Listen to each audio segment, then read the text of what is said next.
So hello everybody, in this video I am going to discuss one of the property of integral. So here it is.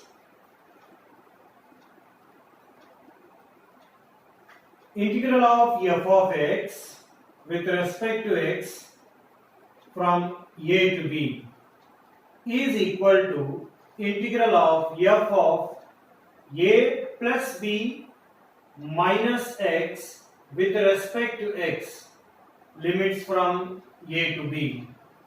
Let us see how to prove this property step by step. So in the beginning, what we do here is, in the left hand side, okay, in the left hand side, in the place of x, put x is equals to a plus b minus t. How you get the idea of putting x is equal to a plus b minus t is, looking at the right hand side, this you can take it as a hint. Okay, so you can take x as a plus b minus t. Now because we are changing the variable from x to t, we have to check whether the limits are changed or not. Okay, so here I am checking now. When x is a, that means when x is a, that is the lower limit. So if I put x as a in this equation, what changes will happen for t is, okay, so let us see what will be t value when I put x as a. So here I am doing that one. I am putting x as a in this equation. A is equal to a plus b minus t. Clearly a get cancels here. So 0 is equals to b minus t, or clearly t is equals to b. So that means when you take x as a, you are getting t as b.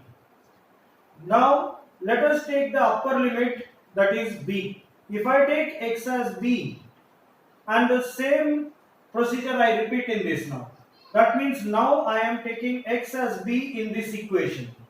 So here I do that one. In the place of x I am writing b, which is equal to a plus b minus t. Again we see that, so b is getting cancelled. So 0 is equals to a minus t, or clearly t is equals to a. So when I take x as b, I am getting t as a. Okay, now we see that the limits are getting interchanged here. Then what happens to dx? To find that, we need to differentiate this equation. So let us do that one. Say I am differentiating x here, so I get dx, which is equals to a and b are constants. So differentiation of a is 0, plus differentiation of b is 0, minus differentiation of t is dt. Overall, what I am going to get here is dx is equals to minus dt. So here, when x was a, t is b. When x is b, t is a. And now dx is become minus dt. So what we are going to do here is, now all these changes we are going to do in the left hand side.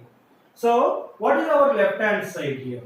So that is f of x, integral of f of x with respect to x, limits from a to b. This is equals to integral. See, when x was a, t is b. So in the place of x, in the place of a, now I am putting b here. Now when x was b, t is a. So in the place of b, I am putting a. Now f as it is, in the place of x, we are going to write a plus b minus t. So here I write a plus b minus t. Then we are left with dx here. So we see that dx is minus dt. So in the place of dx I write minus dt. So this is what we get when we change everything in the LHS according to this now. So this is further equal to b to a f of a plus b minus t. This minus sign is going to come out here. So I write that minus sign here into, okay, dt now. See, one of the property of integral says that when you interchange these limits, the sign of the integral changes. Okay, so that means now I am going to interchange these two limits.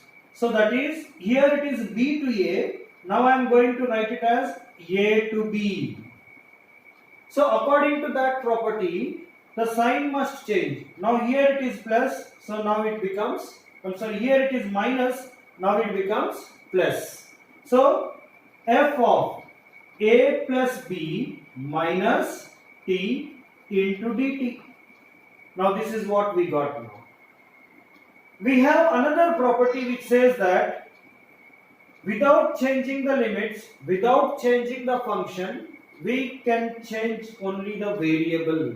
So according to that property, I am keeping the limits as it is, a to b. So I will keep the function as it is, f of a plus b minus. Okay, now in the place of t, I am writing x. And when I change the t to x, now this dt will become dx. So is this not our RHS here? So what we have seen here is integral of f of x from a to b with respect to x is equal to integral of f of a plus b minus x with respect to x from the limits from a to b.